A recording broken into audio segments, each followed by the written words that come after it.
ঋণ অগ্রিমে কিন্তু 23-এর তুলনায় 24-এ আমাদের ঋণ অগ্রিম বৃদ্ধি পেলেও আমাদের কিন্তু অপারেটিং প্রফিট কিন্তু মাইনাস, অর্থাৎ এখানে আমাদের এনপিএল বৃদ্ধি পাওয়া। তবে আমার বিশ্বাস বিগত সময়ে অর্থাৎ 5ই আগস্টের আগে এখানে যে ধরনের পরিবেশ ছিল, হয়তো বা আমাদের রিসোর্স, যেটি আমাদের ভাই বলছিলেন যে অগ্রণী ব্যাংকের বিশাল নেটওয়ার্ক এবং রিসোর্স আছে, রিসোর্স কিন্তু অনেক সমৃদ্ধ এবং এরা কিন্তু এক্সপিরিয়েন্সড।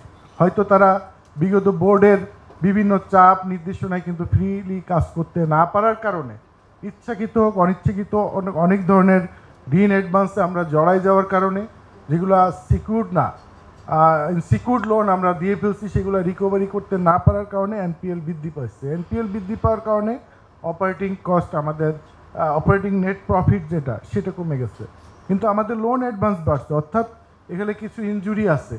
আমার বিশ্বাস আমি এখানে অবজারভারের দায়িত্ব গ্রহণ করার পরে নতুন বোর্ডের সাথে কাজ করে আমাদের যে পদক্ষেপগুলো, আমার মনে হয় আগামীতে অর্থাৎ আগামী ক্যালেন্ডার ইয়ারে আমাদের রিকভারি বাড়বে। এখন কিন্তু সেই বিগত দিনের সেই ভয় ভীতির জায়গা নাই।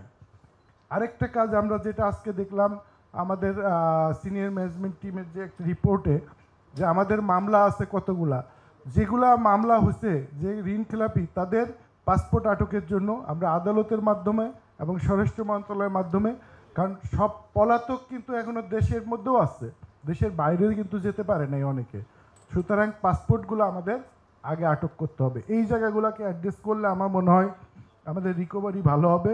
এখন কিন্তু বাজেল 3 12.5% দরকার, কভার করার দরকার capital to risk weighted asset. এইখানে ইট ইজ নাও বিলো 5% আমি পেয়েছিলাম, কিন্তু আফটার ক্যালকুলেশন দেখছি ইট ইজ নিয়ারলি 2%। আমি এক্স্যাক্ট ফিগারগুলি বলছি না, আমি যেটা পড়ে যেটা মনে রাখতে পেরেছি এগুলি বলছি। ইট ওয়াজ বিলো 5% যখন টেক ওভার করলাম 30th সেপ্টেম্বর, কিন্তু যখন ডিসেম্বরের ফিগার পেলাম ইট ইজ নিয়ারলি 2%। তো এটা কিন্তু সত্যি হার্টফেল করা, যে কোনো টপ ম্যানেজমেন্ট স্টেক হোল্ডার্স, যেটা তো ব্যাংক বন্ধ হয়ে যাবে। আমাদের প্লাস পয়েন্ট, আমাদের অনারেবল ডাইরেক্টর সাহেবের ভিতরে কেউ বলেছেন it is only plus point হলো স্টেট ওন ব্যাংক 100%। আমাদের স্টেক হোল্ডার সব গভর্নমেন্ট রিপ্রেজেন্টেটিভ।